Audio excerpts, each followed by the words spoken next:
안녕하세요. 유감독의 문화극장입니다. 오늘은 낙상매에 대해서 이야기해 볼까 합니다. 조선시대 실학자 이동무는 낙상매에 대해 이렇게 적고 있습니다. 어미매는 새끼 매를 먹일 때 높은 하늘에 떠서 먹이를 떨어뜨린다고 합니다. 그 먹이가 어미를 바라보고 있는 새끼들 바로 위로 떨어진다는 법은 없습니다. 따라서 새끼들은 모험을 해가며 그 먹이를 차지하려고 위험을 무릅씁니다. 그러다가 절벽의 둥지에서 떨어져 다리가 부러지는 놈들도 생깁니다. 대부분의 새끼 매는 그로 인해 죽음을 맞는다고 합니다.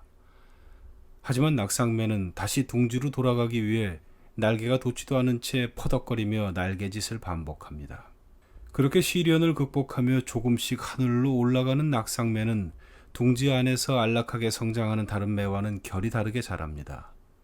이윽고 부러진 한쪽 다리가 아물어서 뭉툭해지고 낙상매는 단련된 날개로 인해 누구보다 강한 비행을 할 수 있게 됩니다. 낙상매가 일단 하늘에 뜨면 심리 안의 모든 새는 감히 공중으로 떠오르지 못한다고 합니다. 우리는 결핍과 시련을 통해서 강한 생명력을 얻게 됩니다. 이쯤에서 생각나는 사람이 있습니다. 이재명 경기도지사. 어린 시절 소년공으로 살아냈던 그의 눈물이 보입니다. 가난한 부모를 만났기에 기본적인 기회도 얻지 못하고 공장에서 일하며 온갖 멸시를 당했던 소년 이재명. 프레스에 눌려 한쪽 팔이 장애를 입은 모습은 다리가 부러져 바닥에서 퍼덕거리는 낙상매와 겹쳐집니다. 소년 이재명은 그 어두운 곳에서 벗어나고자 공부를 선택합니다. 마치 낙상매가 다친 다리를 끌고 날개짓을 하듯이 말이죠. 지난 9월 27일 이재명 지사가 페이스북에 올린 글이 의미가 있어서 소개합니다. 우리 죽지 말고 삽시다. 최근 코로나 이후 자해, 우울증, 자살 신고가 증가했다는 기사에 내내 마음이 쓰입니다.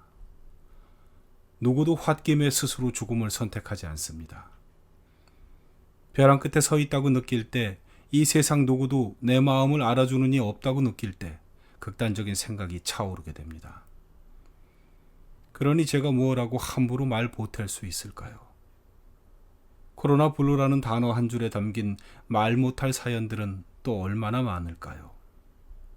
아시는 분들은 아시겠지만 저 또한 어린 시절 하지 말아야 할 선택을 하기도 했습니다. 자랑할 일은 아니지만 숨길 일도 아닙니다.